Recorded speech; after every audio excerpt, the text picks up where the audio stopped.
Discrimination is differential treatment and harmful actions against minorities, the key word here being actions. And discrimination can be based on a ton of different factors, including race, age, religion, and the list goes on and on. And discrimination can occur at the individual level, but it can also happen at an organizational or institutional level. So first, let's take a look at an example of individual discrimination. So for individual discrimination, you can say that this is a science professor, for example, and he does not like women, so he will not let them in his class, no matter what.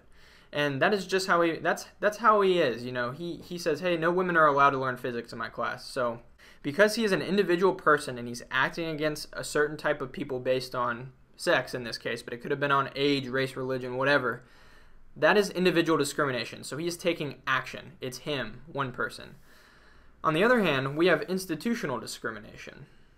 So institutional discrimination is really just an organization discriminating. It's not an individual anymore. So this can include governments, banks, schools, any sort of organization. So the example we'll look at is Brown versus Board of Education, and this was a landmark court case in 1954.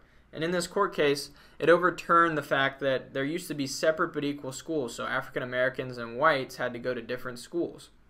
Well, this in fact wasn't the case, and that's what Brown was saying. He was saying, hey, even though you're saying there are these separate but equal schools, it actually is not true. We're having much more inferior service to you, and we also aren't receiving the same education, and we're being mistreated. So that is what institutional discrimination is, and it can be done through a couple different ways. And a couple types that we'll talk about are intentional and unintentional, and this is a law, so this is intentional, our example.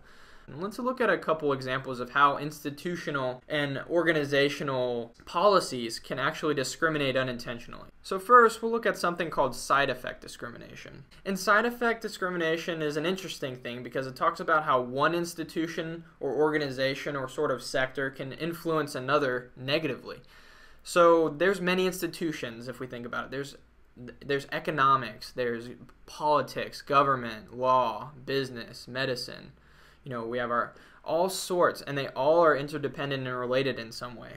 And that is what side effect discrimination is saying. So if one area is sort of discriminating or doing something, it can affect another. So let's take a look at this example. So let's say in a small town, it seems that an African American man has never gotten a non-guilty verdict. So many minorities plead guilty to a lesser charge, even though they may have been innocent, and they didn't think they could get off on a fair verdict in this city, so they just took the lesser crime. Well, let's fast forward. They're trying to apply to a job now. And while applying to the job, their criminal record comes up. And the employer, you know, he has nothing. He just uses the information about the applicant's criminal record. And they don't intend to discriminate by any means. There's no ill will.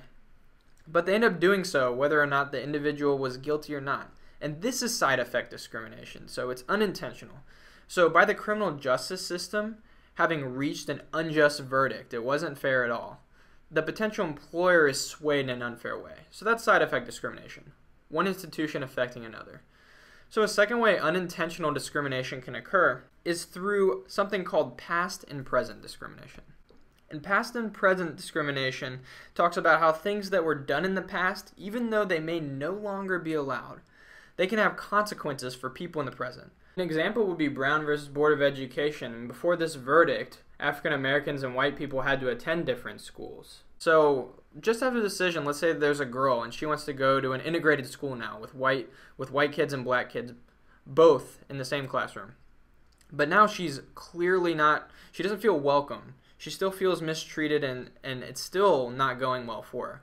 So that's past and present discrimination. That's a negative attitude from the past coming forward to the present, and it causes a minority to be discriminated against unfairly.